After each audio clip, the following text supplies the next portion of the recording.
A apresentação que eu preparei, já perceberam pela minha biografia, os temas que eu trago, e a apresentação que eu preparei é uma apresentação provocatória e mais do que dar respostas é levantar perguntas, e levantar as perguntas em conjunto.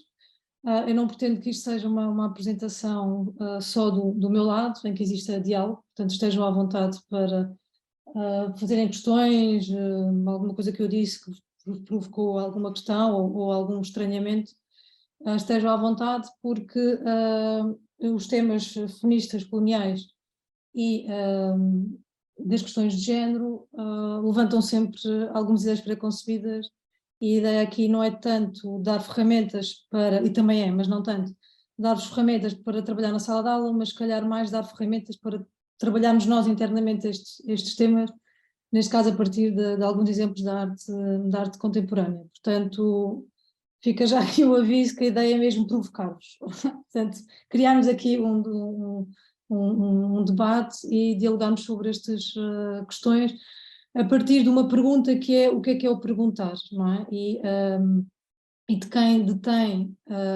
perguntar advém sempre quase de um lugar de poder, não é? De um lugar de quem detém a linguagem. E nós vamos ver ao longo da apresentação de como quem deteve a linguagem há um sistema muito normativo que apagou ou subalternizou algumas figuras que neste momento elas estão a emergir e podemos começar a debater sobre isso. Eu vou partilhar aqui a minha apresentação. Espera lá como é que é.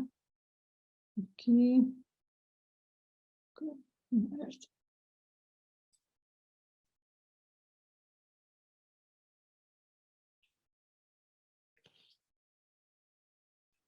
E começo com... porque a pergunta e a própria ideia de default tem muito a ver com a questão da linguagem, seja ela uma linguagem falada ou uma linguagem visual, e ponho aqui uma citação. Peço desculpa de não a ter passado e ter feito só a fotografia da citação, é um bocadinho de preguiça, mas é uma citação da Bell Hooks num livro que se calhar muitos conhecem, que é o Ensinando a Transgredir. São alguns ensaios que a Bell Hooks tem sobre o ensino informal, e ela diz que proponho que possamos aprender não só com os espaços de fala, mas também com os espaços de silêncio, que no ato de ouvir pacientemente outra língua, possamos subverter a cultura do frenesi e do consumo capitalista que exigem de todos os desejos, que exigem que todos os desejos sejam satisfeitos imediatamente, que possamos perturbar o imperialismo cultural segundo o qual só merece ser ouvido aquele que fala em inglês padrão. E aqui já começamos com esta grande provocação, que é quem detém o padrão, quem detém o default, quem detém a normativização, que neste caso, em relação à Bell Hooks e outros autores, é a cultura ocidental que subalternizou outras linguagens, outras ontologias, e que, neste caso, eu trago para vocês alguns exemplos de artistas, de como é que alguns artistas trabalham a partir do seu lugar, a partir da sua referência, a partir do seu lugar de fala, e fazem eles próprios as suas perguntas, novas perguntas e perguntas diferentes daquelas em que nós, se calhar, estamos habituados em relação à arte contemporânea. Não sei se tem alguma pergunta até aqui, não sei, por mim, quem quiser pode ligar o microfone e fazer alguma pergunta, estejam à vontade. E agora trago-vos então aqui, vamos aqui ouvir esta música.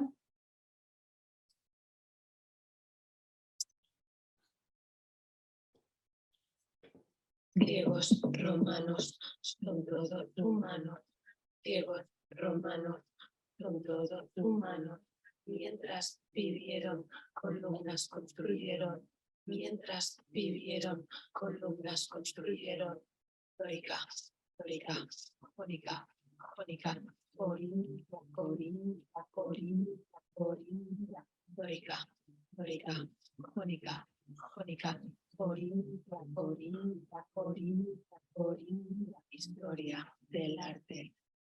un pincel, famosos, pintaje, un pincel con papel, Da Vinci, Botticelli, el otro Caravaggio, Rubens y Tiziano, el Greco y Velázquez, sombras y luces, colores y cruces. Están las frutas, ahonen, los pintos, ahoganen, las flores, eurar y los puntos, aún. Picasso. Oh, no, otra vez. Oh, no, otra vez. Oh, no, otra vez. Oh, no, otra vez. Oh, no, otra vez. Oh, no, otra vez.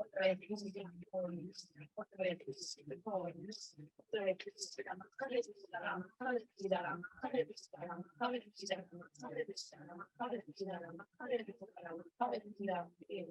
Romano, con todo humano. Griego, romano, con todo humano, mientras vivieron, columnas construyeron, mientras vivieron, columnas construyeron, dórica, dórica, jónica, jónica, corintia, corintia, corintia, corintia, dórica, dórica, jónica, jónica, corintia, corintia, corintia, corintia, historia del arte. Es un pincel, famosos, pintaje, un pincel con papel, Da Vinci, Botticelli, el otro Caravaggio, Rubens y Tiziano, el Greco y Velázquez, el palo que presencia en todo el museo. No me queda negro para ver algo tan feo, qué feo para ver algo tan feo. Te ha dado una mujer y ha plantado un pino. Cecilia es su nombre, ex de homo es divino. Oh, no, otra vez, oh, no, otra vez, oh, no, otra vez, oh, no, otra vez, oh, no, otra vez, oh, no, otra vez, oh, no, otra vez, oh, no, otra vez.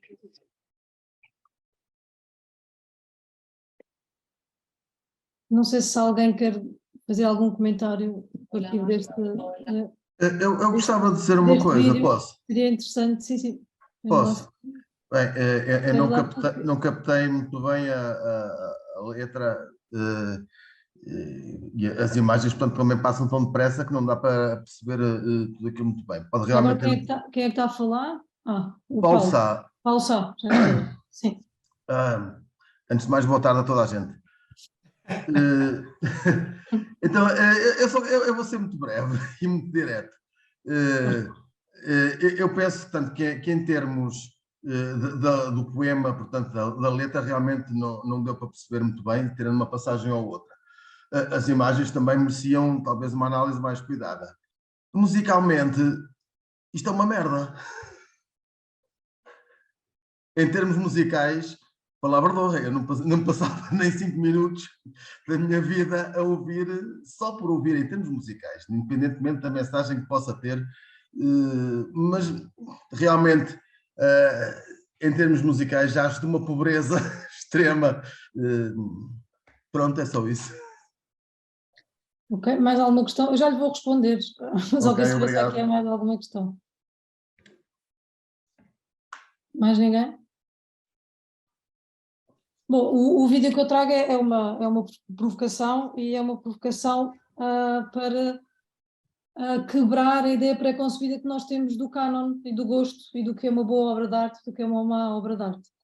Até porque aqui a letra é o mais importante, porque isto é um grupo espanhol que ironiza a cultura ocidental patriarcal, fálica, e que vai brincar com isso mesmo, vai brincar que ora a musa, não é? Ora a mulher que é representada, ora está vestida, ora está despida, ora é o Picasso, ora é o Manet, ora é o Cézanne, ora são os gregos, não é? São essa expansão. E, portanto, eu começo esta apresentação um pouco com este desmontar do default, porque eu acho que a sua intervenção traz uma coisa interessante, que é a visão pré-concebida que nós muitas vezes temos com determinados artistas. E não estou a falar especificamente desta música, mas quando artistas racializados, queer, etc., questionam a cultura ocidental, eles são sempre postos de uma forma secundária, como se não soubessem o que estão a falar, ou colocados até para uma arte antropológica. Portanto, o que eles fazem é antropologia cultural e não é arte entendida no sentido ocidental. E eu pretendo, com esta nossa conversa, desmontar um bocadinho também esse conceito de arte. Mas já o que é qualidade, não é? O que é o que é que faz de facto uma obra de arte, não é? E tivemos muitos anos, muitos séculos a questionar essa ideia. E a seguir, esperem lá, aqui, Griegos, romanos, a seguir eu gostaria que fizessem um exercício, que é responder a estas questões que eu coloco aqui. Porquê? Porque há uma autora feminista, que é a Adrienne Rich, que vai dizer que nós olhamos sempre para a realidade a partir do nosso corpo. E do nosso corpo não no sentido só físico, de pele e de órgãos, mas no sentido da sua identidade de género, no sentido da sua classe. E eu gostaria que vocês agora olhassem para estas perguntas que aqui estão e que as respondessem. Posso-vos dar uns minutos, não tenho que dizer a mim, mas gostaria que fizéssemos este processo também de questionar, porque acho que eu acho que sem este processo de autoquestionamento sobre as nossas identidades e de como olhamos para a realidade e como olhamos para o outro, não vamos, se calhar, entender o lugar do outro, daquele que é subalternizado. E quando digo entender, não é mesmo isso, é entendê-lo, e não é que o outro nos vá modificar. Mas gostaria muito que vocês fizessem agora este exercício, e quem quiser respondê-lo de viva voz será ótimo, senão seria interessante agora só assim uns minutinhos para vocês responderem a estas questões que são aqui colocadas. Olha lá que isto saiu.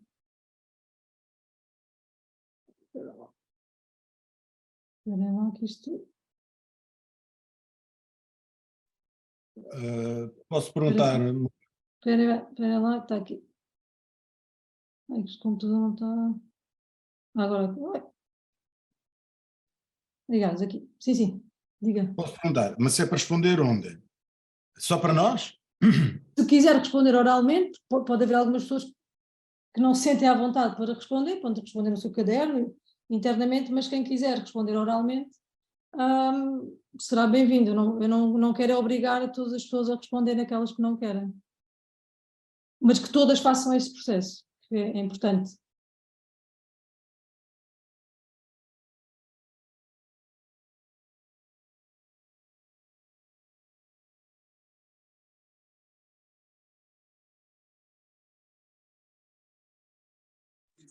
Eu posso responder se quiser, para começar, para abrir as Também hostilidades. posso responder, não tenho problema nenhum. Vamos embora. Ótimo, ótimo. É que depois vem Então. mais perguntas, mas sim, ótimo. Ok, posso responder esta e depois deixo as outras para o outro. Exato. Ok, então, como é que é o meu corpo? É pequenino. Como é que ele se relaciona com a ideia que tenho de mim própria? Eu acho que sou bem maior do que o meu corpo. E com os seus pares, eu acho que eles também acham muitas vezes que eu sou pequenina porque me chamam sempre Paulinha, em vez de Paula, ou muitas vezes me chamam Paulinha. Ok. A cor do meu corpo é morninha, a pessoa à minha esquerda é bem branca, daquelas que até deita luz. E sim, o meu corpo é feminino, não tem nada de masculino e também não é binário. Também não é não binário. É binário neste caso. Exato. Ok, obrigada. Nada. Mais alguém? Eu não me importo também de responder. Eu tenho aqui, portanto, o corpo é normal, relaciono bem com o corpo, com os meus pares muito bem, o meu corpo também é moreno. Quem está à minha esquerda não sei. É masculino, sim. O seu corpo é feminino, não. Masculino, sim. E não é binário. Mais alguém quer partilhar?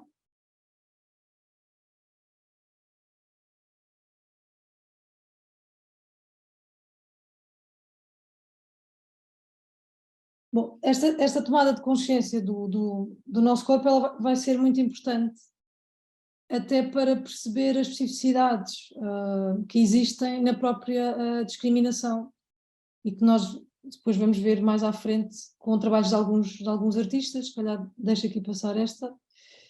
E a Diane Rich diz que preciso compreender como é que um lugar no mapa se torna também um lugar na história dentro do qual, como mulher, como judia, como lésbica, como feminista, sou criada e tento criar. Ou seja, o corpo não é meramente um conjunto de elementos orgânicos, como já estive a dizer, não somos só cidadãos, mas o corpo é constituído pelo nosso género, raça, sexualidade, classe social, e é desta configuração que olhamos e construímos a realidade, sempre a partir do nosso corpo e constituímos os espaços. A ideia aqui dos artistas que eu vos trago são artistas que vão quebrar com a universalidade do corpo, vão quebrar com a universalidade do gosto e vão quebrar com a ideia essencialista de que existe uma essência de como é que deve ser o ser humano e como é que deve ser a própria arte.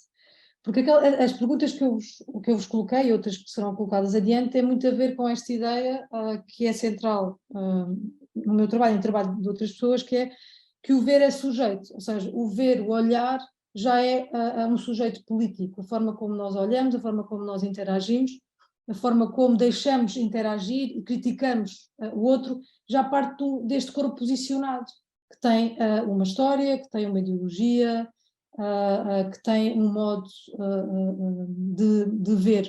E é com esse modo de ver que nós olhamos, neste caso para a arte, neste caso para a arte contemporânea, e alguns exemplos de alguns artistas, digamos, que a arte instituída chama de minoritários, muitas vezes nos fazem confusão, como, por exemplo, a Grada Quilomba, que depois vou mostrar um exemplo, quando traz e quando questiona de facto o que é isto da arte visual e como ela critica também a cultura branca. Isto também já é uma outra provocação, também é um tema provocatório que muitos artistas também vão questionar, que é toda a constituição da cultura visual a partir de um sistema colonial imperialista. Portanto, a análise da experiência estética, daquela... Só interromper. Diga. Sim. É porque não pode fazer a apresentação do slide, Posso. porque senão torna-se muito pequenino. Obrigada. Sim, já está melhor? Sim, está muito melhor, obrigada. Portanto, a análise da experiência estética que todos nós temos tem de ter em consideração o posicionamento, a localização dos corpos e esse posicionamento carrega. Portanto, isto até pode ser levado para a própria sala de aula, não é? Para a sala de aula é um microcosmos muito heterogéneo, de muitas experiências, de muitos contextos, de muitas histórias pessoais também dos próprios professores, e como é que estes temas, e cada vez mais numa sociedade em que tudo é muito rápido, em que os jovens têm acesso à informação muito rápida e cada vez mais por uma questão, se calhar mais à vontade do próprio cultural, há cada vez mais alunos não binários, há cada vez mais adolescentes em transição para corpos trans. Portanto, é necessário muitas vezes olhar para a sala de aula nesta espécie de posicionamento, que não estão ali só corpos que vão ser normativizados, mas estão ali corpos que já têm uma identidade muito, muito, muito específica, e em que ponto a minha própria identidade como professor colide ou não com aquela sala de aula. Okay.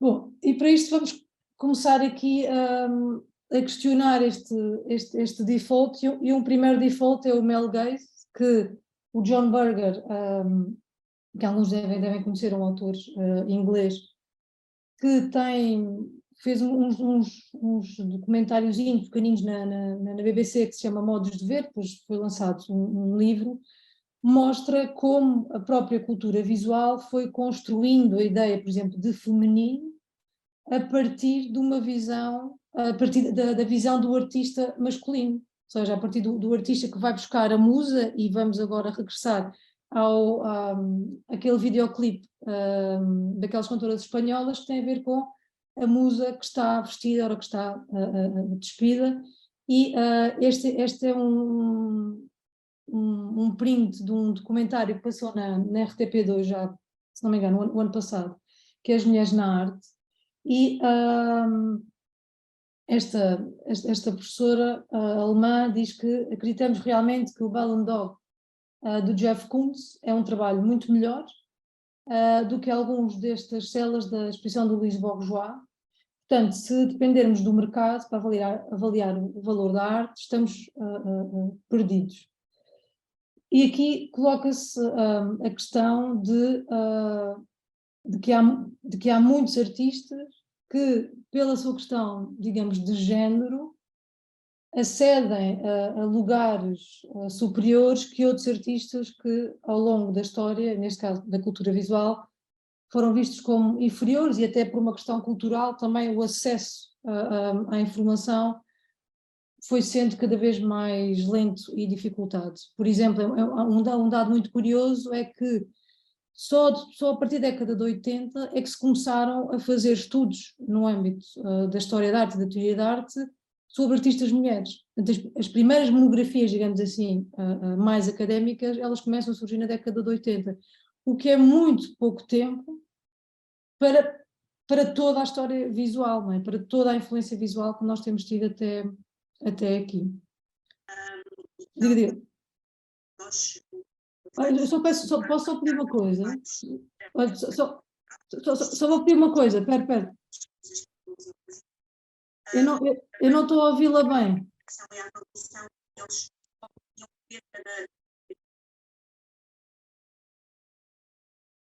Eu não estou a ouvi-la bem.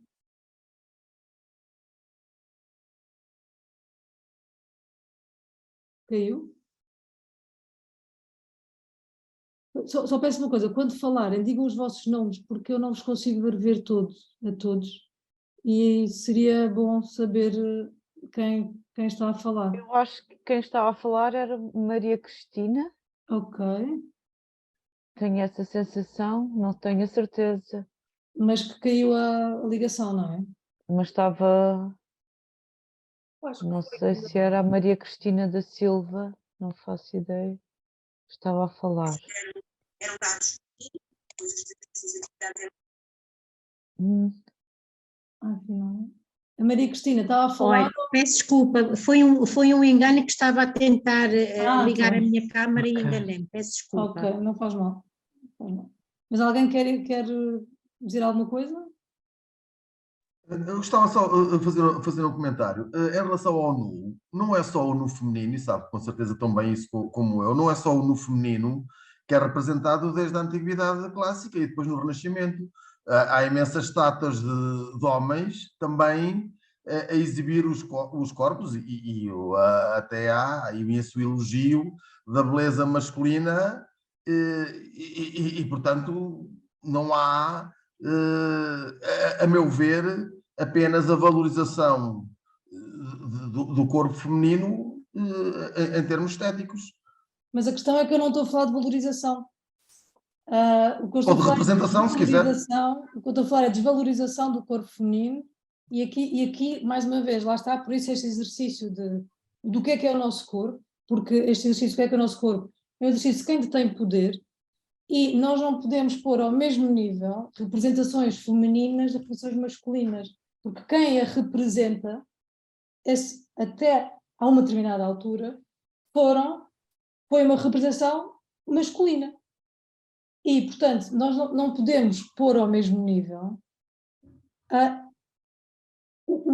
esse tipo de representação, porque a questão do poder, a questão da musa é diferente do corpo masculino. A intenção é diferente do próprio corpo masculino. Porquê? Porque é a partir também, e o John Berger, e é por isso também, e agora para provocação, trago um teórico masculino, um bocado para legitimar aquilo que eu estou a dizer. É por isso que ele vai dizer que, por exemplo, as musas, ao longo da história da arte, influenciaram a publicidade, influenciaram como é que os corpos femininos devem ou não comportar se devem ou não comportar, se devem ou não vestir. Ou seja, são micro comportamentos que passam de uma forma muito subtil. Por estarmos aqui a falar sempre do mesmo e não questionar e não trazer ao de cima como é que estes artistas que se sentem minoritários, porque estão numa cultura minoritária, abordam o seu trabalho, é desvalorizar que também têm algo para dizer. Há aqui uma mãozinha. Sandrina. Sou eu, a Sandrina. Sim. Sim. Queria só dizer que até é muito óbvio quando nós andamos a ver nos museus de arte antiga e não só, e até nos museus de arte moderna, muitas vezes vemos as representações das mulheres que não são reais. A maioria dos artistas, homens, desenham e pintam as mulheres com as mamas quase penduradas nos ombros. Não é? E isto ao longo de décadas ou de séculos. Não é? Eles fazem uma idealização das mulheres e nós, na nossa sociedade, tendemos e tentamos chegar a esses padrões que vêm sendo difundidos pela arte e depois por todos os meios de consumo, não é? Tudo aquilo que dá para o consumismo. É só. Exato. Sim, a ideia é essa, é como é que isso foi de facto sendo construído e foi passando na sociedade como algo normal, não é? Que nós não questionamos, não é? E não queremos se calhar saber o que é que uma Louise Bourgeois quer dizer sobre o seu trabalho ou sobre o contexto de produção, não é? Porque o que se está aqui a falar também quando se fala da representação do corpo, nomeadamente neste caso o feminino, tem a ver com os meios de produção também, não é? E tem a ver como é que esses meios de produção são utilizados a favor ou não, que discriminando ou não determinados corpos. E são estes eixos que, nos dias de hoje, a arte contemporânea trabalha muito. Cada vez mais a arte contemporânea trabalha estes três eixos, que é o do feminismo, da questão do colonial e das questões de identidade de género, das questões queer. Há aí outra mãozinha da Ana. Sim, boa tarde. Mas também é um fato curioso que o próprio John Berger aponta que os homens olham para as mulheres, mas as mulheres olham para si próprias. Ou seja, há uma cultura também feminina ao longo dos tempos que é olhar para si próprias e olhar para as outras mulheres. E isto não partiu só do género masculino, mas também foi muito alimentada essa cultura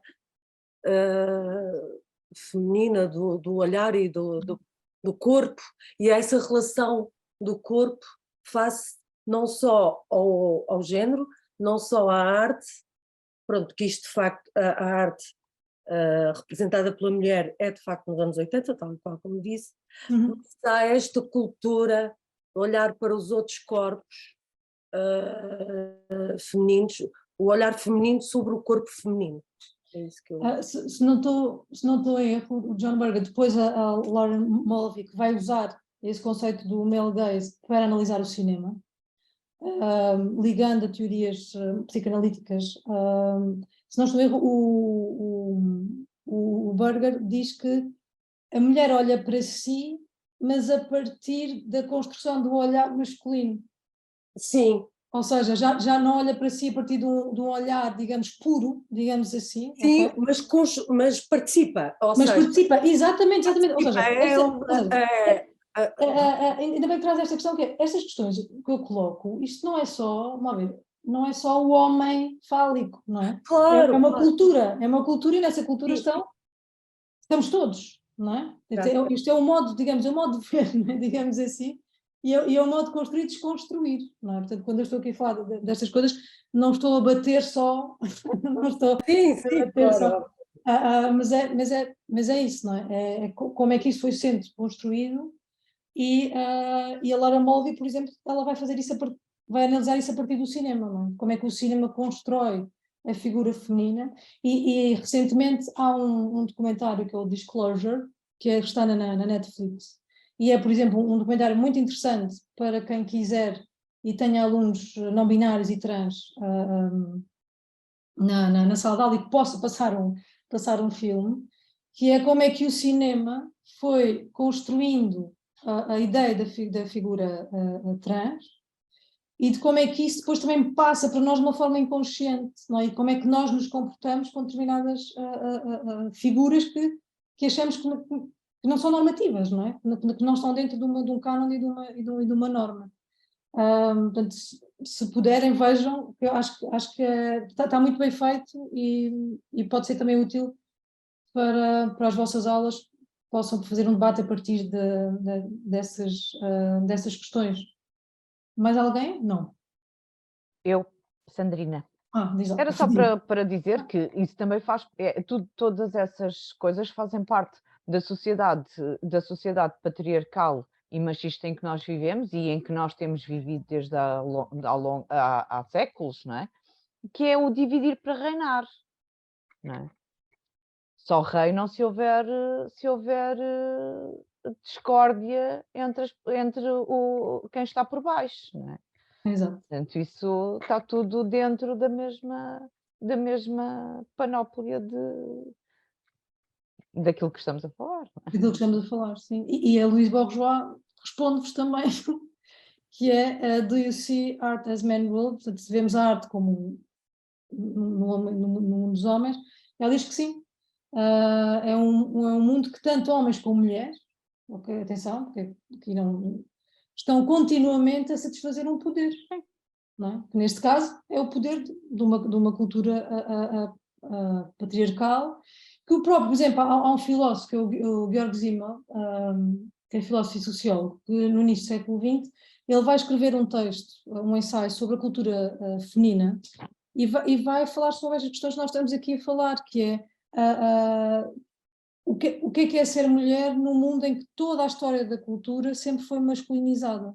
Toda a história da cultura sempre teve um poder, não é? E de como é que, neste caso, as mulheres, podemos trazer para as minorias, podem saber de facto quem é que, não é quem é que são, mas qual é que agora se fala muito, qual é o seu lugar de fala, não é? Qual é a sua permissão. Porque durante muito tempo as pessoas racializadas, as crianças e as mulheres eram vistas iguais aos animais, não é? Portanto, é importante trazer estes exemplos para começarmos a questionar. Com isto não estou aqui numa ideia de doutrinar, mas trazer isto e questionar. Se ficarmos com opiniões opostas, ficamos com opiniões opostas. Mas ao menos estamos aqui com a mesma informação para que possamos entender de facto o que é que está a acontecer. Porque, eu não sei se vocês sentem isto, mas nós temos um momento de transição. O momento histórico em que nós estamos a viver é um momento mesmo de transição. E é importante, e se calhar vocês sentem isso nas vossas salas, com os alunos que têm, é importante cada vez mais termos acesso a este tipo de teorias e de informação para perceber esta nova geração. Não sei se vocês têm essa experiência, pelo menos com alguns alunos que eu tenho sentido esta experiência. Querem partilhar? Eu posso partilhar. Portanto, eu sou professora na Escola António Rui, e a Escola António Rui é uma escola para onde nós temos 1.500 alunos, à volta de 1.500 e qualquer coisa alunos, que vêm não só de Lisboa, mas de muitos sítios à volta de Lisboa e até muito distantes de Lisboa, e que são alunos que vêm para a Escola António Rui porque não se adaptam a outras escolas. Muitos deles não vêm para se tornarem artistas ou porque são artistas. Eles vêm porque os seus corpos não são aceitos nas outras escolas. Sofrem de bullying, sofrem de de represálias e pronto, sofrem muito. Temos miúdos, temos muitos miúdos, muito sofridos noutras escolas e ao longo da sua vida estudantil. E eles vêm para a nossa escola e o lema da nossa escola é ame-te, não é? Portanto, é uma coisa que eu tive a minha primeira aluna transgénero há 5 ou 6 anos, há 6 anos atrás. E eu aprendi a lidar com isso. Aprendi, e ainda agora ela me veio visitar, ainda há 2 semanas ela me veio visitar e apresentei à minha turma e os meus alunos têm todos, pronto, têm possibilidade de falar acerca dessas coisas e de discutir e de percebermos. Quem não percebe o que é transgénero, o que é transexual, mas na minha escola é impressionante porque nós temos muito mesmo uma grande capacidade de... Assim, também há quem não tenha, não é? E temos alguns professores que não têm essa capacidade, mas a maioria tem capacidade de evoluir, não é? Na linguagem. Eu estou sempre, por exemplo, estou sempre a tentar corrigir-me a mim própria. Eu sou ribatejana e digo muitas vezes, mulher, homem, essas coisas assim, não é? E, de repente, desculpa, não era bem isto que eu queria dizer. Pessoa. Pronto, e tento sempre, e quando digo os alunos, é sempre com E no fim, e já escrevo, apesar de toda a gente dizer, Sandrina, não podes pôr isto assim. Não, mas posso. Porque nós temos que evoluir e estamos mesmo numa fase de evolução, não é? Nós dos 40, 50 anos, fizemos o percurso para os nossos alunos agora poderem terem esta evolução. É isso. Mais alguém quer dizer alguma coisa? Sintam-se à vontade com estas provocações, porque a ideia é mesmo provocar-vos. Isso não é sairmos todos daqui a pensar da mesma forma, mas que isto vos cause alguma estranheza por um lado e por outro não, mas que seja algo positivo para vocês. Lourenço, não é? Está assim com a mão? Sim, boa tarde. Boa tarde. Eu gostava de voltar a uma pergunta logo das perguntas iniciais, como é o seu corpo, e de perguntar, pela sua experiência, se acha que os próprios sempre têm consciência do corpo que têm. Porque às vezes podem ter uma determinada personalidade que não corresponde ao corpo. E será que têm consciência do corpo? Porque às vezes é preciso nós vermos ao espelho e se calhar não nos vemos tão bem como pensamos. Se calhar os outros veem-nos facilmente, porque estão de frente de nós, mas nós não nos vemos com essa facilidade. E pronto, eu não sei se toda a gente tem realmente consciência do corpo que tem. Está a colocar a questão para todos nós? Sim, é uma questão que eu coloco, não sei. Podemos ter experiências diferentes com outras pessoas e percepções diferentes dessa questão, provavelmente. Mas a questão que coloca é muito importante, que de facto que tem a ver com o confronto com o outro, não é? E como é que se constrói a alteridade é sempre em confrontação com o outro. E esse grau de sabermos que o corpo é que temos à nossa frente, muitas vezes é alguma espécie de evolutivo, não é? De tomada de consciência, não é? Há uma tomada de consciência do que é que eu tenho, e só a partir dessa tomada de consciência é que de facto realizamos que o corpo é que temos. Não sei se alguém quer responder à questão, mas está aqui a Isabel. Olá, boa Olá. tarde. Olha, eu peço desculpas que é um bocadinho atrasado. mas deu-me há bocadinho, deu-me vontade de vos mostrar, provavelmente conhecem, um dos últimos trabalhos divulgados, né, do António Modesto, que é uma coleção de mamas fantástica. Querem que eu mostre? Posso mostrar? Não, diga só a referência que depois... Não tenho a referência. Atrasar... Não tenho a referência, não.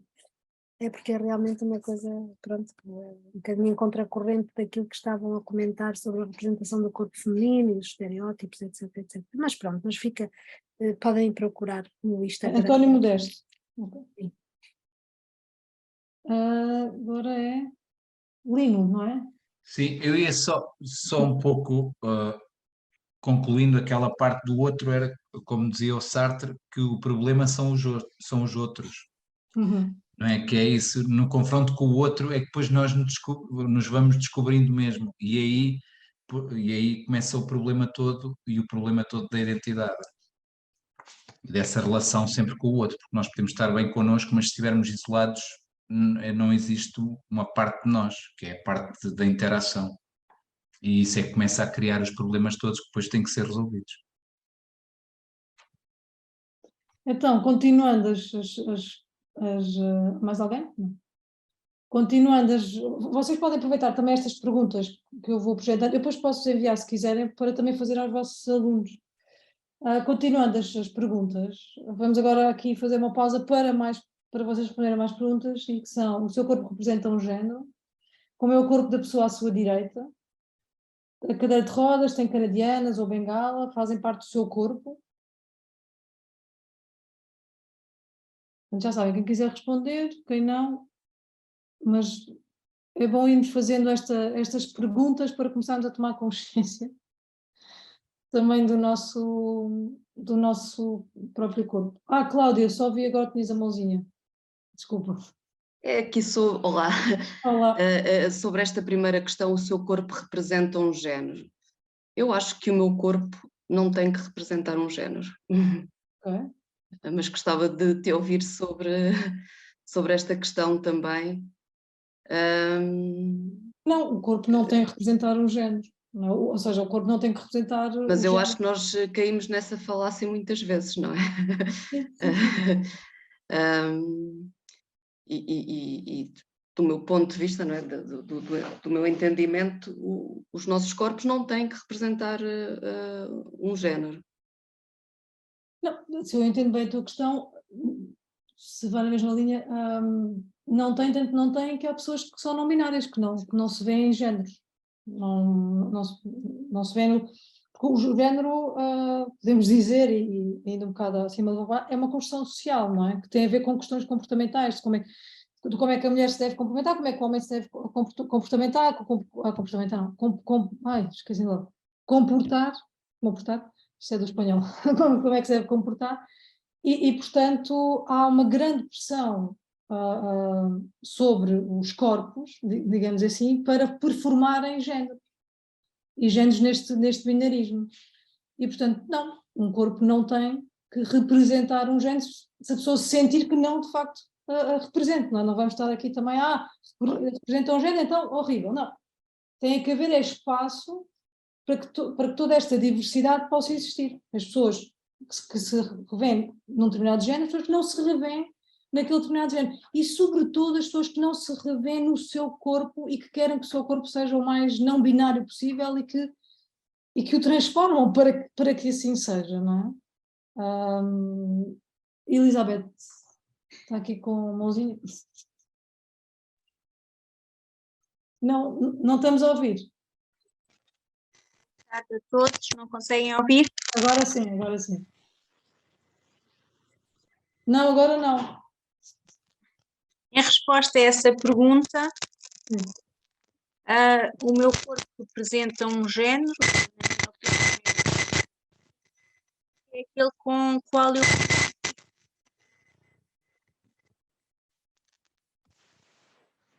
Sim, a ideia aqui é como é que cada um de facto se identifica, não é? E por isso é que está aqui a pergunta se representa um género, não é?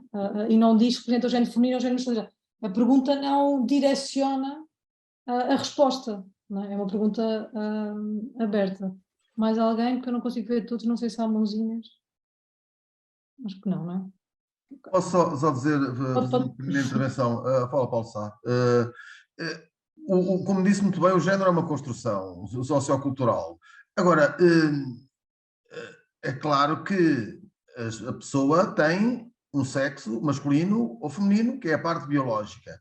Tanto mais que para haver reprodução, ele tem de haver um elemento masculino e feminino. Por enquanto, quer dizer, a reprodução biológica, sem intervenção médica e sem ou seja, tecnológica ou científica. Portanto, a reprodução natural tem de ter um elemento, na nossa espécie, masculino e feminino. Por isso, tudo me leva a crer que o masculino e o feminino existem. Ainda bem que existem. E depois, todas as outras opções, já agora deixe-me acabar, e depois todas as outras opções que se podem ter e que, a meu ver, obviamente pertencem à esfera pessoal e ninguém tem nada a ver com isso e cada um faz as que quiser. Ainda bem que vivemos numa sociedade livre em que as pessoas podem ser homossexuais e heterossexuais e transgênero, tudo aquilo que quiserem. Eu acho que isso é uma questão privada e pessoal. Não é, olha, já não é uma questão, não acho que seja uma questão privada e pessoal, acho que é uma questão muito política. Não, eu acho que é uma questão privada. E depois deixa-me agora responder. É privada e pessoal na medida em que diz respeito a cada um. E, portanto, nós temos uma legislação até, em termos políticos, que permite e que dá abertura para isso tudo. É claro que as pessoas, com os seus preconceitos, com a sua pré-formatadas e essas coisas todas, podem achar o contrário, algumas delas. Penso que já agora, que muitas delas na nossa geração e no nosso mundo, e pelo contato que tenho dos alunos, têm uma grande abertura em relação a isso. É claro que ao longo da história as mulheres sempre ficaram um bocadinho de lado, mesmo ao nível da produção artística, porque estavam confinadas a funções que não há arte, embora nós também tenhamos tido sempre algumas mulheres artistas, e hoje mais do que nunca, não é? E vê-se uma proliferação de artistas. A mim não me importa muito que sejam mulheres, ou que sejam homens, ou que sejam transgênero, interessa mais se é obra de arte realmente é agradável ou boa, ou que tem mensagem, ou que apela à mudança social, ou qualquer coisa desse género. Agora, se é feita por uma mulher, se é feita por um homem, por um transgênero, por um homossexual, isso também é completamente irrelevante. Em relação à pessoa do corpo à minha direita, não está cá ninguém, portanto estou aqui sozinho, não tenho nada a dizer. Quanto à cadeira de rodas e os outros artefactos, ainda não.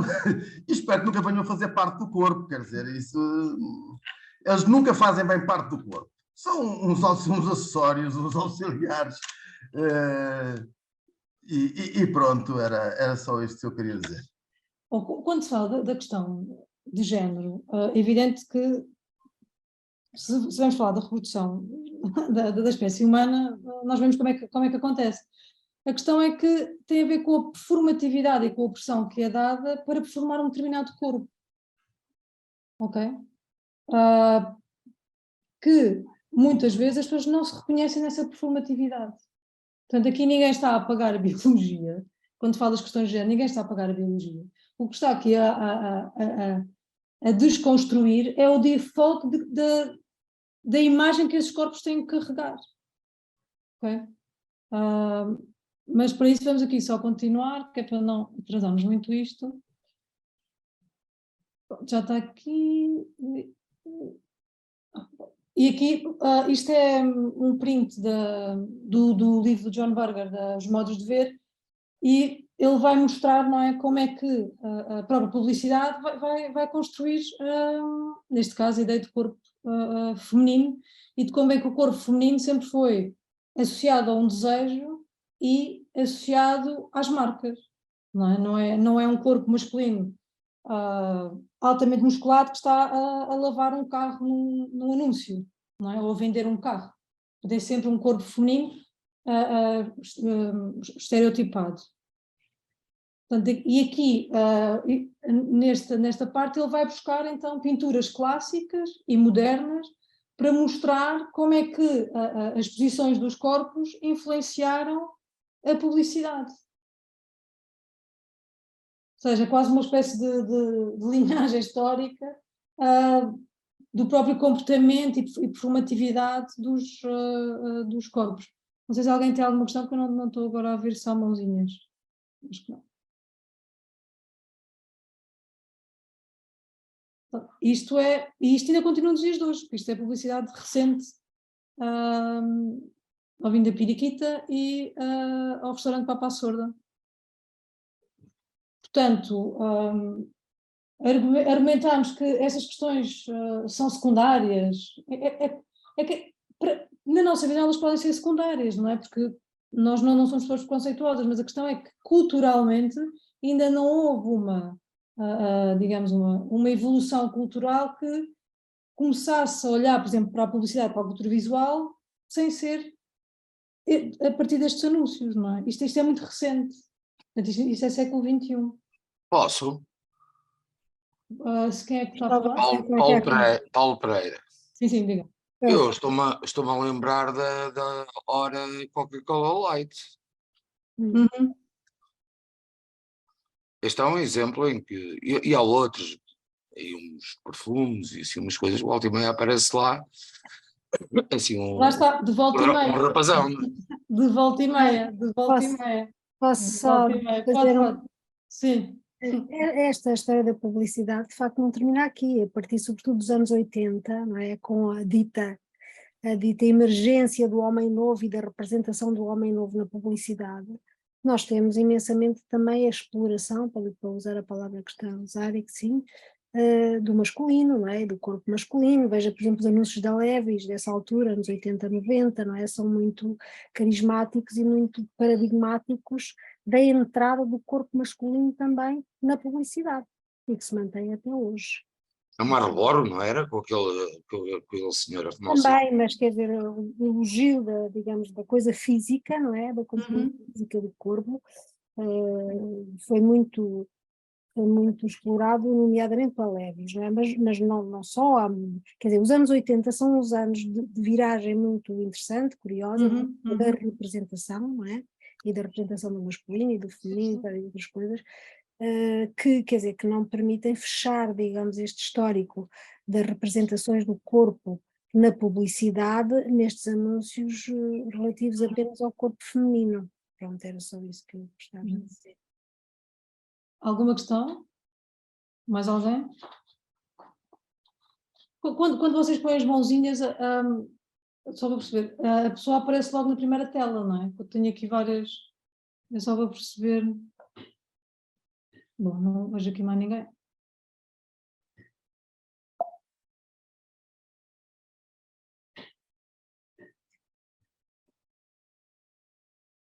Oi. Pronto, e aqui temos duas artistas, a Cindy Sherman e a Barbara Kruger, que vão, a partir dos seus trabalhos, vão começar a mostrar a perspectiva, digamos, feminina e crítica do próprio posicionamento da mulher, neste caso a mulher artista, com este trabalho, este e tantos outros da Cindy Sherman, em que é sempre a Cindy Sherman, portanto é sempre a Cindy Sherman que performa estas personagens e vai ironizar e vai criticar a construção feita na década de 60 e 70 ao papel da mulher. E depois temos este trabalho da Barbara Kruger, que é ainda não é suficientemente estúpida e que vai trabalhar essa ideia, neste caso, da loura, dessa construção social remetida para o corpo feminino. E temos aqui este trabalho da Martha Rosley, que é o Semiotics of the Kitchen, que vai, a partir do seu posicionamento, a partir do seu corpo, a partir destas questões todas que nós tivemos aqui a abordar, ela vai falar sobre como é que a sociedade remete e para onde é que a sociedade remete o papel da própria mulher. Eu vou pôr aqui para vocês verem.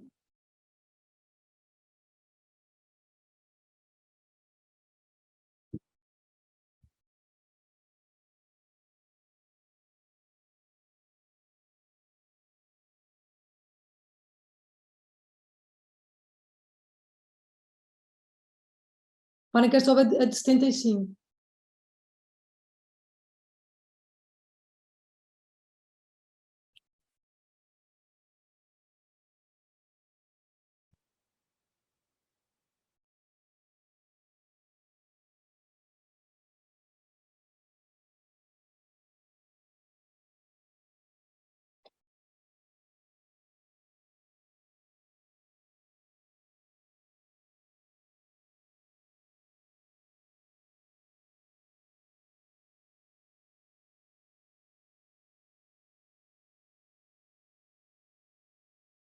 Apron.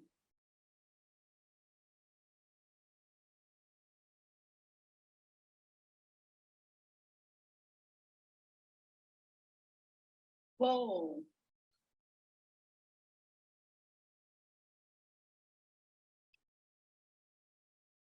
Chopper.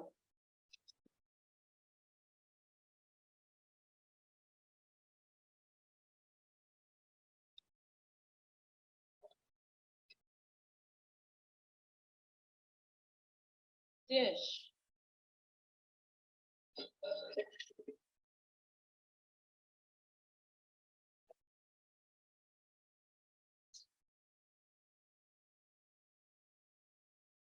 Egg beater.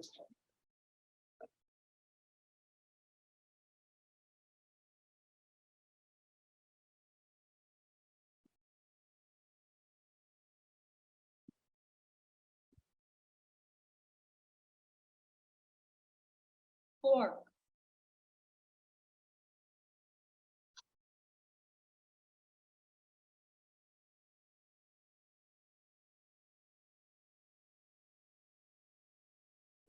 Grater.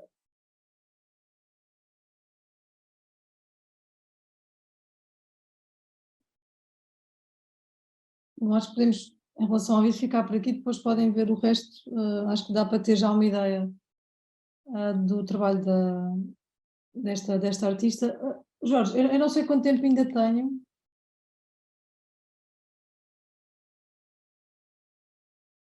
Não te ouço, Jorge. 9h34, temos pelo menos mais 45 minutos, ok? Ok. Vamos continuar. Agora aqui. Vamos então agora.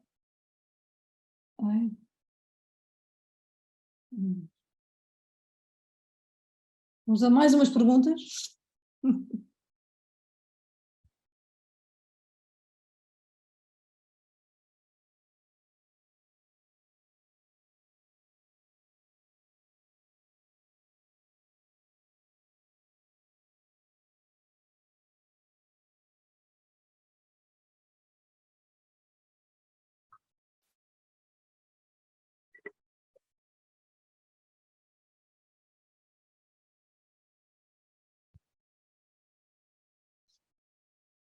Alguém quer responder às perguntas?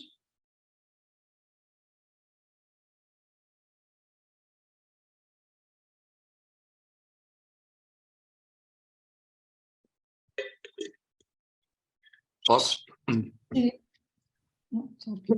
Não, é só para dizer que me estou a lembrar daquela música de Chico Buarque, que é a morena que tem o chocalho agarrado no tornozelo, não é? Não sei se é ela que mexe o chocalho ou se é o chocalho que mexe com ela. Era só esse apontamento. Uma música que me recordo.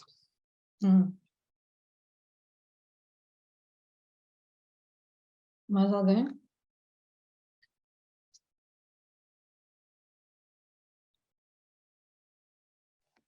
Ninguém? Eu posso dizer Sim. como é que a pessoa à sua frente se move, com elegância. Há objetos que fazem parte do seu corpo, muitos. Para além de um anel sempre, as pulseiras fazem parte e os piercings também. Estes objetos dizem de mim, eu penso que as pulseiras dizem muito, se vocês conseguem ver. Sim. Porque é a África que está em mim. São africanos, têm muito de mim aqui e nunca saem do meu corpo. Se o meu corpo está preso, não me sinto preso, sinto até bastante livre. Fico por aqui. Obrigada. Obrigada. Mais alguém? Não. Então, vamos seguir. E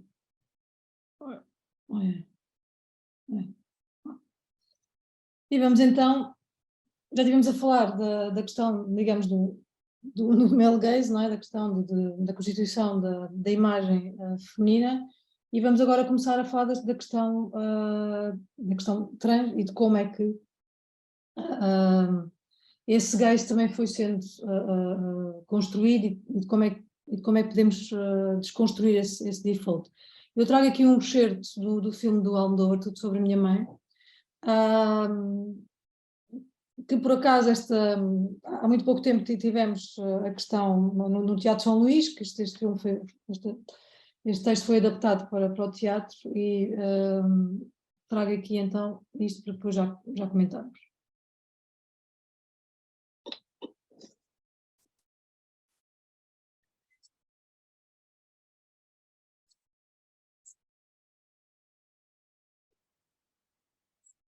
Por causas ajenas a su voluntad, dos de las actrices que diariamente triunfan sobre este escenario hoy no pueden estar aquí. Pobrecillas. Así que se suspende la función. A los que quieran se les devolverá el dinero de la entrada, pero a los que no tengan nada mejor que hacer, y para una vez que venía al teatro, es una pena que os vayáis. Si os quedáis, yo prometo entreteneros contando la historia de mi vida. Adiós, lo siento, ¿eh? Si les aburro, como que roncan, así. Yo me cosco enseguida y para nada eres mi sensibilidad, ¿eh? De verdad. Me llaman la agrado, porque toda mi vida solo he pretendido hacerle la vida agradable a los demás. Además de agradable, soy muy auténtica. Miren qué cuerpo. Todo hecho a medida. Rasgado de ojos, 80.000. Nariz, 200. Tiras a la basura porque un año después me la pusieron así de otro palizón. Ya sé que me da mucha personalidad, pero si yo a saberlo, no me la toco. Continúo. Teta, 2, porque no soy ningún monstruo. 70 cada una, pero estas las tengo ya súper amortizadas. Silicona e labio, frente, pómulo, cadera y culo. El litro cuesta unas 100.000, así que echa las cuentas porque yo ya la he perdido. Limadura de mandíbula, 75.000. Depilación definitiva en láser, porque la mujer también viene del mono. Bueno, tanto o más que el hombre, 60.000 por sesión. Depende de lo barbudo que uno sea, lo normal es de 2 a 4 sesiones. Pero si eres folclórica, necesitas más, claro. Bueno, lo que les estaba diciendo, que cuesta mucho ser auténtica, señora. Y en estas cosas no hay que ser rácana, porque una es más auténtica, cuanto más se parece a lo que ha soñado de sí misma.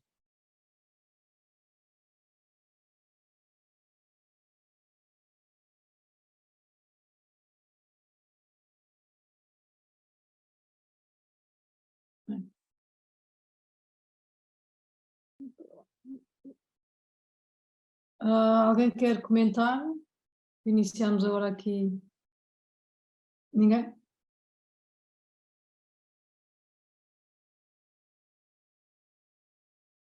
Ninguém quer comentar, ok. Então. Posso dizer que gostei muito deste filme. Então, alguma coisa gostou. Gostei muito deste filme, sim, eu gosto muito de Almodóvar e entre outros, este filme é muito interessante e este personagem, ou esta personagem, também é muito interessante e é muito engraçado. E leva uma sova logo ao princípio, não é? Está a ser agredida, sim. Não é? Sim, senhora. Eu não estou a dizer que não gostei das coisas anteriores, só não gostei da música. Estou-me a meter consigo, Só não gostei da música. Estou a picar. Aquela primeira música que eu não gostei, mas se calhar aquilo tem uma mensagem que me ultrapassou. Mas eu depois hei de ver com mais atenção. Exato. Bom, aqui há algo neste discurso da Agrado, há algo que é importante para as questões todas que nós temos estado a responder também.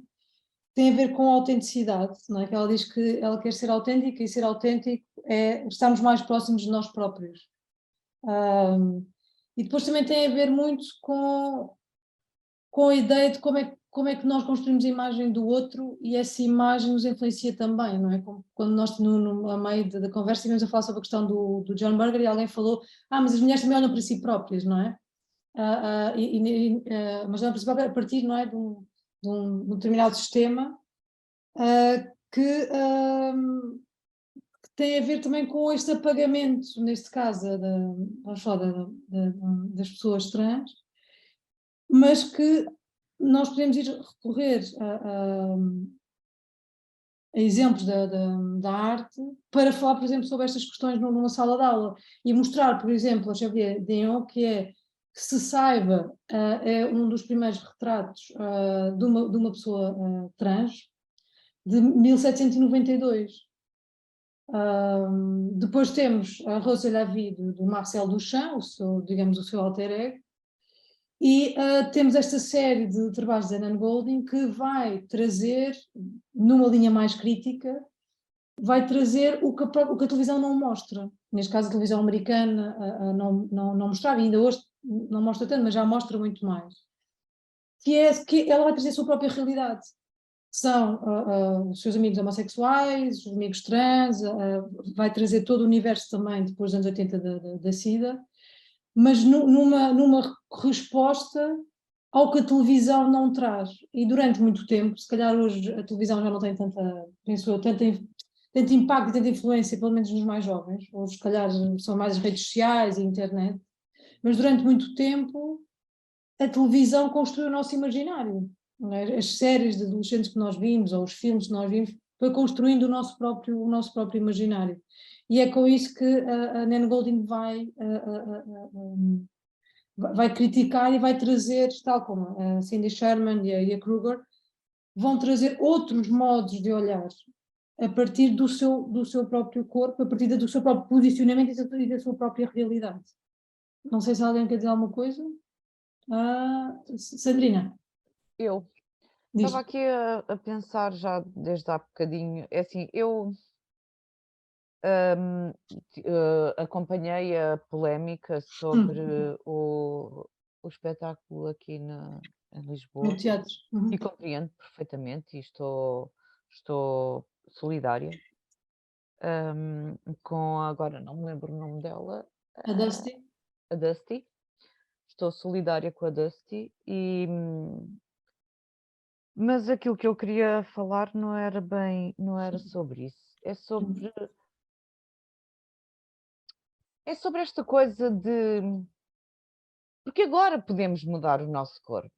Eu posso pôr umas mamas de 70 mil euros, posso pôr o nariz de não sei quantos mil, posso pôr... Assim, mas essa parte eu não consigo muito bem perceber, porque acho que é como... agora vou comprar uns sapatos novos, não consigo perceber porque é que as pessoas acham que o corpo pode e deve ser mudado consoante os nossos gostos. O que leva a uma série de discriminação, não é? Em termos não só culturais, mas também em discriminação em termos de financeiros, não é? Porque tudo isto são coisas que custam imenso dinheiro e só algumas pessoas é que as podem fazer, não é? E eu tenho um grave... E assim, e não é a Segurança Social ou o Estado com participar que faz com que isso seja melhor, com que essas pessoas fiquem melhores, porque as pessoas passam por tratamentos e operações e coisas e momentos terríveis para modificar o seu corpo, só para agradarem à sociedade. E eu não consigo perceber isso. Não consigo perceber, não consigo. Eu nasci com o nariz grande, não sei se conseguem ver aqui no meu perfil, e quando era pequena eu detestava o meu nariz, mas eu aprendi a gostar do meu nariz e acho que só porque posso mudar o meu nariz, eu não vou gastar energia, pagar a um médico que devia estar, se calhar, a fazer operações a pessoas que estão queimadas e que não está, porque está no privado a fazer operações estéticas, E vai assim um bocado contra a minha forma de ver esta coisa e mete-me muita impressão quando vejo estas pessoas que só porque querem ser diferentes, que não gostam do seu corpo. Mas o corpo, nós aprendemos a gostar do corpo, não sei, é a minha dúvida nisto tudo, é o meu... Ainda não consegui ultrapassar esta parte na parte dos transexuais. Ainda não consegui ultrapassar isto. E assim, eu tenho um familiar transexual. E por isso mesmo eu sei aquilo que ele passou até chegar onde está. Quantas operações, quantas coisas, martírio. E é realmente necessário, é realmente... é o nosso corpo. Eu preciso mesmo de mudar o meu corpo para me sentir homem, ou preciso mesmo de mudar o meu corpo para me sentir mulher? Não consigo perceber isso. Mas é só Posso nesta responder? parte da mudança mesmo física. Sim. Eu percebo tudo. Pronto, desculpem o Paula, desabafo. diga. Eu acho que a última frase do filme, Desaparecendo agora do Almodóvar, diz tudo. As pessoas mudam-se porque acham que vão ficar mais autênticas, vão ficar aquilo que elas querem ser, aquilo que elas acham que são. E acho que é por isso que fazem esse tipo de operações. Isto estou a especular, porque não conheço ninguém que tenha feito essa operação. Mas acho que eu nunca tinha pensado nesse termo de eu fico mais autêntico, de ficarem mais autênticos. Eles fazem isso para ficarem mais autênticos, porque se parecem mais com a imagem que eles têm dentro da cabeça daquilo que são. A mim faz-me, por exemplo, mais confusão, e ainda não percebi muito bem o que é, são as pessoas não binárias. Isso é que eu ainda não percebi muito bem o que é, se não são homens, se não são mulheres, não sei o que é que isso quer dizer. Se alguém me soubesse responder. Respondendo à questão trans, eu também não vos consigo responder, não é? Trazer exemplos para sensibilizar, porque acho que passam por um processo tão de repressão, não é? Tão de pôr, de calcar aquilo que de facto são, que para de facto serem autênticos, como diz a Agrado, têm que performar, porque o género, nós performamos o género, a profissão, nós estamos constantemente e diariamente a performar. Nós quando estamos numa sala de aula estamos a performar a ser professores, não é? Nós quando estamos na rua estamos a performar a ser... Nós estamos sempre a performar e socialmente sempre houve uma grande pressão para se performar segundo o binarismo, não é? O feminino e o masculino. Respondendo à questão não binária, os não binários são pessoas que não se reconhecem nessa performatividade do que é feminino e do que é masculino, ok? Que não se reconhecem em ser ou em comportar como se deve comportar um homem, como se deve comportar uma mulher. Portanto, não tem a ver com a questão trans no sentido em que mudança do seu corpo, não mudam o seu corpo, mas se calhar tem muito a ver a forma como se vestem, como andam, como se sentam, porque não reconhecem que a performatividade binária lhes chega. Portanto, são muito mais que isso, não é? Porque é que agora... porque é que um homem, por exemplo, agora provocando-vos a vocês, porque é que professores homens não podem ir para a escola de saia ou de vestido? Porquê? Porque têm que performar um determinado género, ok? E uma pessoa não binária está à vontade, independentemente de se o seu corpo é feminino ou masculino, não é? Biologicamente se é feminino ou masculino, está à vontade e quer estar à vontade para, se lhe apetecer ter uma grande barba e ir de saia, por que não? Okay? É este rompimento do default da cultura, digamos, binarista, digamos assim. Paulo? Eu só queria fazer aqui a referência a um filme que é o Boys Don't Cry, que relata uma história verídica portanto, do Brandon Tina, ou da Tina Brandon, que acabou assassinado ou assassinada, e isto por causa daquela questão que a colega estava aqui a colocar relativamente às intervenções cirúrgicas e às mudanças no corpo e isso tudo. Epá, eu acho que cada um tem o direito de fazer o que quiser com o corpo que é dele. Se tem dinheiro para isso também dá emprego a muita gente que trabalha na área e para além do mais, se as pessoas podem gastar dinheiro a ir ao futebol ou a comprar discos ou a ir ao cinema ou a comer presunto, também podem gastar dinheiro se quiserem mudar o corpo. Isso para mim é uma questão de liberdade, nem sequer se discute. Claro, claro, é o corpo delas, eu não ponho nada disso em causa, só não percebo. Admito isso perfeitamente e até acho que seria esquisito que tal não fosse permitido, não é? Parece-me que isso é uma questão de liberdade só. E o Paulo traz aqui um dado importante que tem a ver com as pessoas que tentam no sentido porque querem, não é? Mas que a sociedade não deixa, muitas vezes são mortas.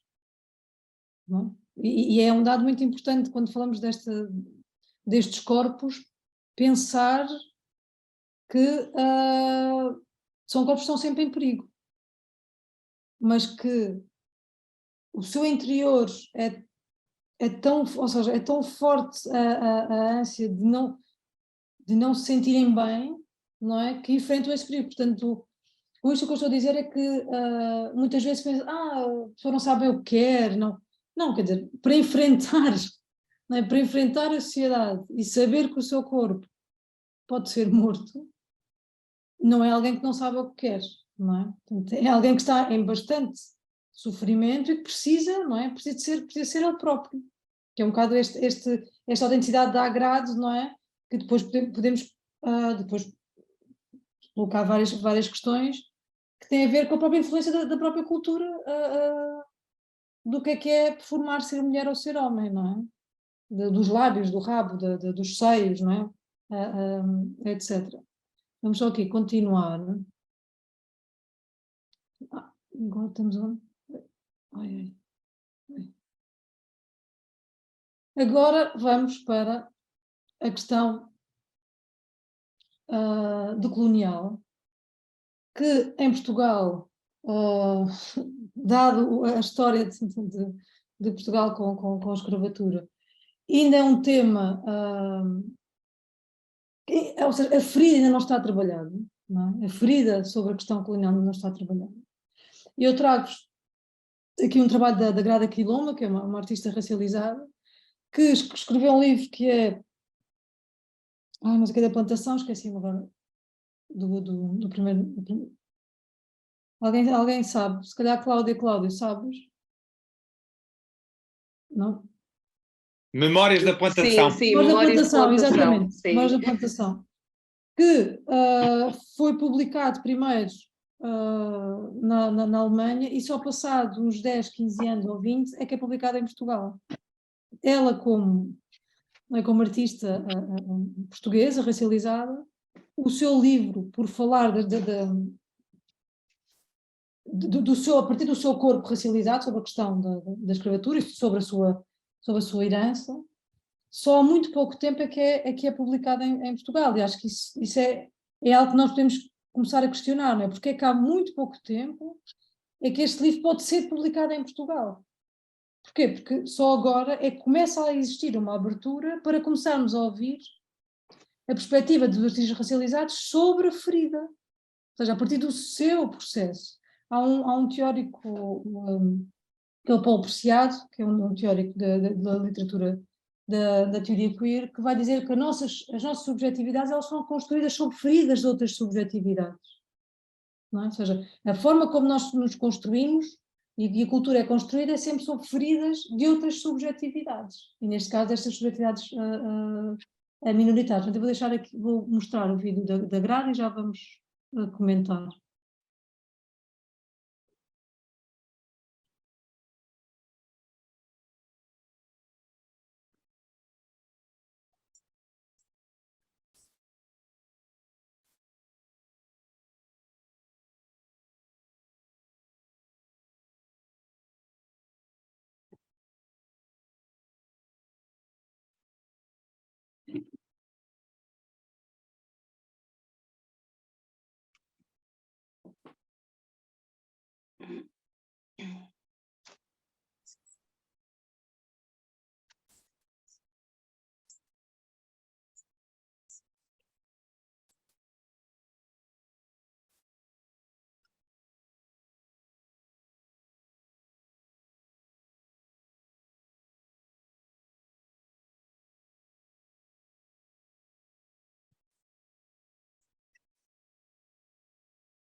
Alguém quer comentar? Reparem que o final é o mesmo, mas de outra maneira, dá agrado, que é para me tornar eu própria. Porque é que eu escrevo? Não é? Eu escrevo, resumidamente o que ela diz, é que eu sempre fui descrita, sempre me descreveram, e eu nunca tomei o lugar do descrever, ser eu a descrever. E escrevo, como ela finaliza, para me tornar eu. Reparem que não é? É o mesmo final do da agrado. Não é? A agrado faz aquelas operações para quê? Para ser mais autêntica, para estar mais próximo de si. Porquê? Porque ao longo, neste caso eu falo da cultura visual, não é? Ao longo da cultura visual houve, digamos, uma tomada de poder do que é que deve ser representado e como é que deve ser descrito. E que estes corpos nunca puderam, ou raramente puderam, digamos assim, serem eles a descrever o seu processo histórico. Ok? Alguma questão aqui? E a questão do colonial vai trazer algo que tem muito a ver com o posicionamento de fala. Como é que, neste caso, o artista racializado olha para a questão colonial e como é que o artista branco olha para a questão colonial a partir da sua herança, digamos, branca, não é? A partir da sua herança colonial do colonizador. E para isso, acho que eu tenho aqui, acho que pus aqui, vou-vos mostrar agora o outro lado, não é? Porque isto tem, neste caso, há dois lados, de como é que cada um desconstrói de uma forma crítica esse processo colonial, que neste caso é Ângela Ferreira. Vamos aqui mostrar. Não, esperem lá. Já estava aqui a Ângela Ferreira. Mas não há Ângela Ferreira, não faz mal. Ai meu Deus, isto não está a querer.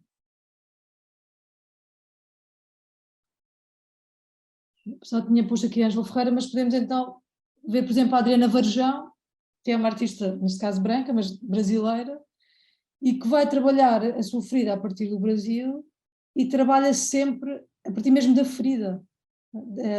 Temos aqui este mapa, ela tem sempre, o trabalho dela é sempre a partir de vísceras, e a questão aqui que se coloca, e acho que podemos debater essa questão, é como, não é? Como é que, por exemplo, e é uma coisa que se está agora muito a falar nas cidades, sobretudo nas cidades que foram colonizadoras, como é que se trabalha com o património colonial nas cidades? Como é que, por exemplo, se olha para um padrão dos descobrimentos, que ainda se chama padrão dos descobrimentos, e como é que a partir destas feridas, olhamos para aquele edifício, destruímos, problematizamos. O que é que se faz a partir daqui, não é? E é algo que está a surgir, e não é só uma questão de Portugal, não é? Nós vimos, por exemplo, na altura da pandemia, que muitas estátuas foram deitadas abaixo, que outras foram pilhadas. E depois outra questão que eu acho que se pode colocar aqui, tem a ver com uma coisa é o artista que trabalha a sua dimensão do seu próprio país, neste caso o país que foi colonizado, como é que ele trabalha isso, e outra coisa é o artista que foi colonizador, em que posição é que se pode ou não olhar para estes trabalhos e para este tema num país que ainda não olha para a sua ferida de uma forma de olhos nos olhos. Não sei se querem responder a esta provocação. Sim, quero. Posso? Pode. Eu só queria citar o discurso brilhante do Chico Buarque, quando recebeu recentemente o Prémio Camões, em que ele disse, eu vou ler: tenho antepassados negros e indígenas, cujos nomes os meus antepassados brancos trataram de suprimir da história familiar. Como a imensa maioria do povo brasileiro, trago nas veias sangue do aceitado e do aceitador. Acho que baralha tudo. Para mim baralhou, porque, embora seja uma evidência. E depois queria também citar o Frantz Fanon, que é citado na obra da Grada. Sim. E que ele, na parte final, ele, de uma maneira muito categórica, não quer dizer terminal, mas ele diz, até aqui o livro à frente, onde diz que não pode exigir do outro, como é que se espera, eu estou à procura. Ele diz, não existe mundo branco, não existe ética branca, nem inteligência branca, e depois conclui, não sou prisioneiro da história, não devo procurar aí o sentido do meu destino. Quer dizer, acho que às vezes construímos factos políticos quando esquecemos desta maior atitude, é que todos nós, como diz o Chico Buarque, transportamos uma culpa e transportamos, se é que transportamos essa culpa, e portanto politizar isto nestes termos às vezes pode ser um bocadinho redutor, pôr as coisas de um lado ou do outro. Nós estamos nos dois lados. Não, completamente. E cada lado trabalha a partir da sua própria ferida. O próprio Fanon trabalha a partir da sua ferida como autor racializado e usa, neste caso, muita psicologia para... Sim, é um psicanalista. Diga. Ele não é psicanalista, era um psicanalista, Frantz Fanon. Portanto, para perceber esta ferida histórica, não é? Digamos assim, que tem estes dois lados. Mas que há um lado, isso teremos que admitir, que foi muito mais silenciado Claro. que outros, não é? Às vezes esquecem-se outros lados, é verdade, há sempre lados escondidos. Às vezes, naquela polémica sobre o padre António Vieira, e é verdade que é uma polémica interessante, se era ou não era isto, se era ou não era aquilo, e eu nunca ouvi ninguém dizer que o padre António Vieira era mestiço. Pois.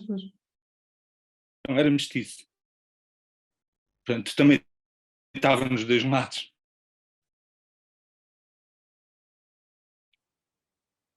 Deixei-lhe de ouvir. Caiu? Não, já acabei. Não, eu deixei de ouvir, a sua imagem de repente congelou. Isabel, não estamos a ouvir. Isabel. Continuamos sem ouvir, Isabel. E agora? Agora sim. Agora sim, peço desculpa. Pronto, era um bocadinho o alinhamento do que disse o António Cerdeira. Estas questões de facto são muito complexas, não é? E muitas vezes incorrem nesta coisa tramada, não é? Que é criar um estereótipo na luta contra o estereótipo, não é? Quer dizer, o contrariar o estereótipo, e digo que estereótipo, enfim, poderia usar outra palavra, não é? Portanto, uma determinada categorização, uma determinada representação, para falarmos mais especificamente das imagens e do que elas transportam de representação do humano, do mundo, etc. Digamos, o combate ou a transgressão relativamente aos estereótipos, 80% das vezes faz-se à custa da criação de novos estereótipos, não é? E o difícil é exatamente encontrar, eu vou dizer concretamente, imagens verdadeiramente disruptivas, verdadeiramente agregadoras ou consoladoras ou inovadoras, no sentido de não carregarem novamente um conjunto de clichês e de digamos, de enunciados políticos, como diz o António Cerdeira, eu concordo inteiramente com ele, que são muito difíceis de contrariar, né? São muito difíceis de contrariar. Eu estou-me a lembrar muito concretamente agora, nomeadamente em relação a esta questão da negritude e da representação da negritude, não é? Dos trabalhos do Samuel Fosso, da série dos autorretratos do Samuel Fosso, que são um exemplo de como realmente, no período já da descolonização, não é? Houve quem soubesse fazer a coisa com uma mestria muito, muito rara, do meu ponto de vista, não é? Exatamente desconstruir, não gosto muito da palavra desconstrução, mas desconstruir, digamos, todo o acumulado de representação da negritude que foi opressor, não é? Durante muito tempo e para muitas pessoas, sem contrapor, digamos, um outro caminho que se torna igualmente opressor e que se torna igualmente faccioso e que se torna igualmente estafado e que se torna igualmente mainstreaming e não nos deixa pensar com clarividência, nem ver com clarividência. Portanto, era um bocadinho isto, eu acho que, não sei, o António, não sei se era também disto que estava a falar, mas pareceu-me que sim. Sim, era, claramente. Não é? E portanto, foi quem me deu a deixa para também fazer esta intervenção. Muito obrigada. Lourenço?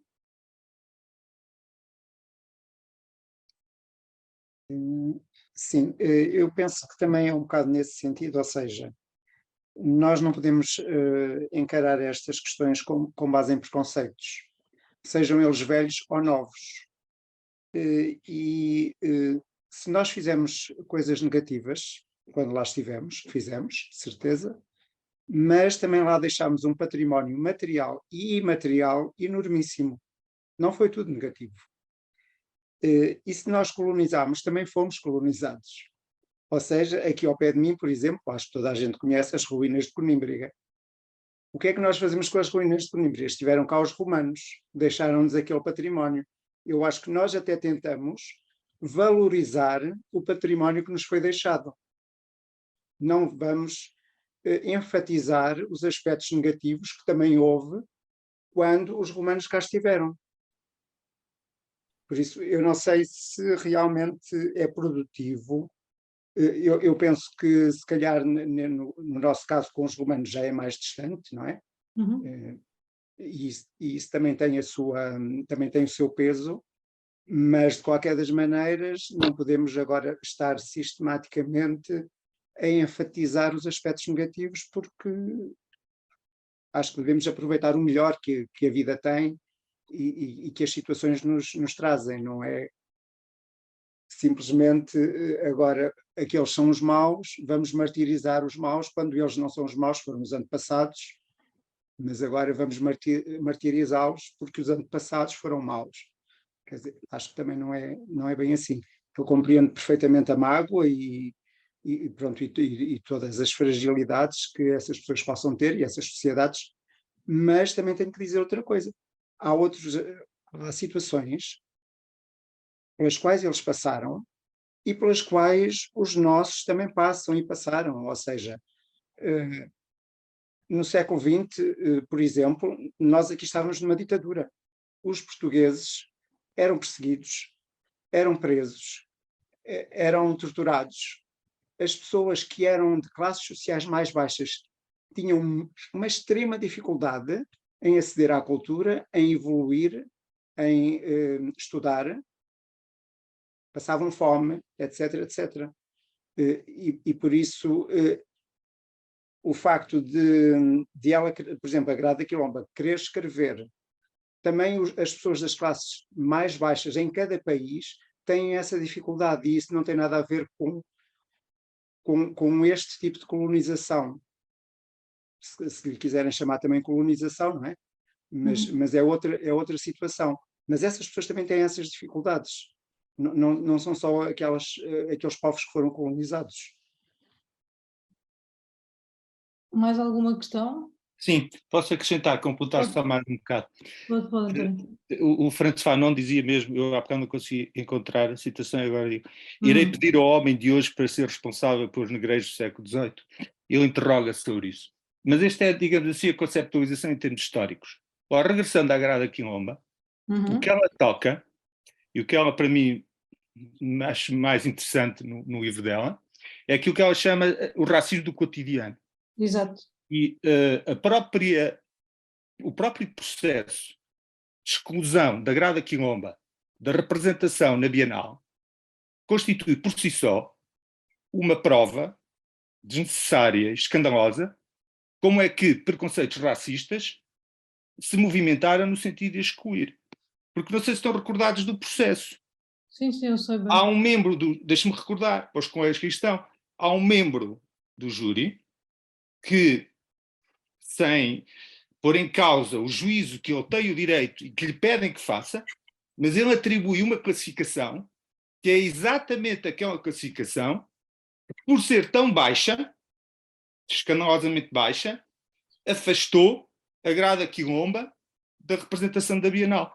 Por que razão? É claro, não quero pôr na pele do senhor, mas fica a pairar a questão do racismo cotidiano. E a Grada Quilomba fala das questões do penteado, da cor da pele, da maneira como infantilizam o negro, que hipersexualizam o negro. Portanto, há aqui dois planos que nós podemos conversar. Um é este racismo histórico, que realmente nos coloca num campo de discussão. Outro é no nosso cotidiano, as questões tão simples, que vão desde a sala de aula, ao consultório médico, à fila nos transportes públicos, que ela aborda muito bem no seu livro. E daí o título, Memórias da Plantação. Quer dizer, aquilo que se passou nas plantações, alguns, parece que se perpetua e que se reproduz ainda hoje num nível de discurso que não é explicitado, que não é racionalizado, que não é assumido, mas que existe. É só. Sandrina. Só para responder ao António, é assim, essa história não foi muito bem contada, desculpa, essa história da Grada Quilomba, porque aquilo que eu sei, não sei se sei tudo, nem sei se aquilo, nem ponho as minhas mãos no lume para aquilo que me foi contado, ok? Pronto. É que a intenção era que fosse uma afrodescendente a representar Portugal, que não era uma outra participante, uma outra pessoa que estava proposta.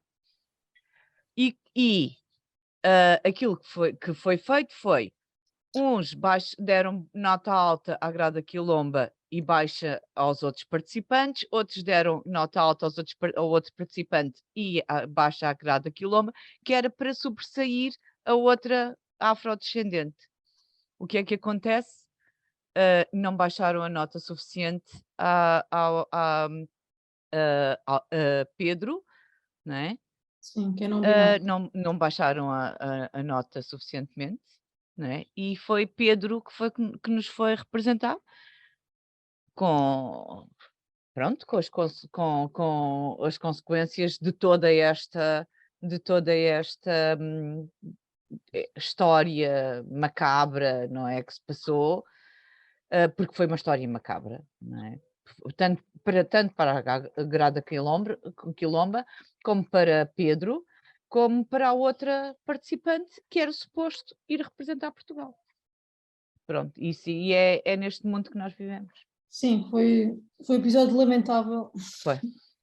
Mas e dada também as vossas intervenções, que incentiva cada vez mais a que estes artistas possam falar e que possam mostrar, neste caso a Grada Quilomba, sobre as micro-questões do cotidiano, não é? Que sejam com as questões do racismo, com as questões da homofobia, com as questões da misoginia. Portanto, são micro-questões que ainda estão aí e que advêm depois de todo um sistema muito maior que nós, que precisa ser desmontado, e que estes artistas nos estão a chamar a atenção, mais do que nos dizer, mais do que nos dar na cabeça, no sentido se fez bem ou mal, é chamar a atenção para questões que ainda têm que ser trabalhadas a nível social e a nível do próprio coletivo. E agora, só para terminar, deixo-vos aqui um trabalho da Isabel Bryson. Todo o trabalho. E vou lá, que tem a ver com o questionamento da estatuária pública.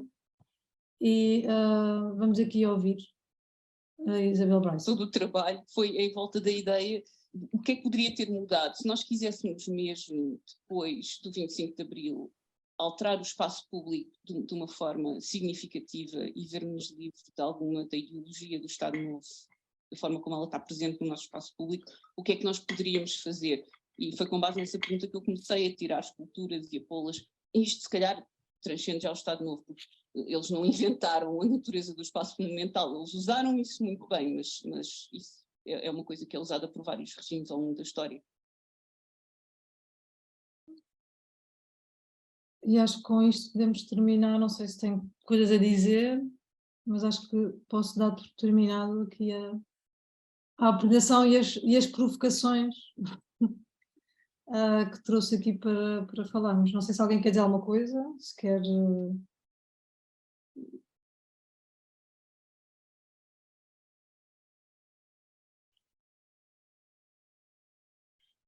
Uma questão, Maribel, seria possível partilhar com estes PDFs, esta apresentação tua, com as pessoas que estão aqui na Sim, sala? posso Ok. fazer uma coletânea, sim.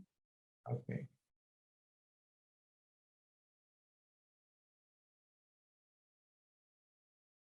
Ninguém quer dizer nada? Então eu vou aproveitar para me despedir, para agradecer estas 3 sessões, que gostei imenso, que nos abriram os olhos para uma série de coisas que nos passam pela frente e que muitas vezes nós não estamos com a atenção devida. E dizer que gostei muito e agradecer. Obrigada. Obrigada. Agradecemos. Bom, se não há mais coisas, então eu quero também agradecer a todos e todas pela participação, agradecer a Maribel pela sua apresentação e pelas inquietações que foram levantadas. E nada, na hora que o material estiver pronto, eu partilho com vocês, ok? Tanto a gravação quanto o envio dos PDFs da Maribel. Então, eu passo a palavra para a Maribel, então, para se despedir. Por favor. Bom, eu quero agradecer por termos estado aqui e por termos estado a ouvir com estas provocações. Mais do que coisas fechadas, eu quis mesmo trazer exemplos e temas para comecemos a pensar, se calhar, as coisas de um outro ponto de vista e trazer também outros pontos de vista para questionarmos o nosso dia-a-dia. Neste caso, ainda ao que o António lembrou, às microagressões que acontecem não só connosco, mas também com os outros. E podem usar aquelas questões que eu vos fui fazendo também para os vossos alunos, se acharem que pode servir também para começar a falar sobre determinados temas. Obrigada.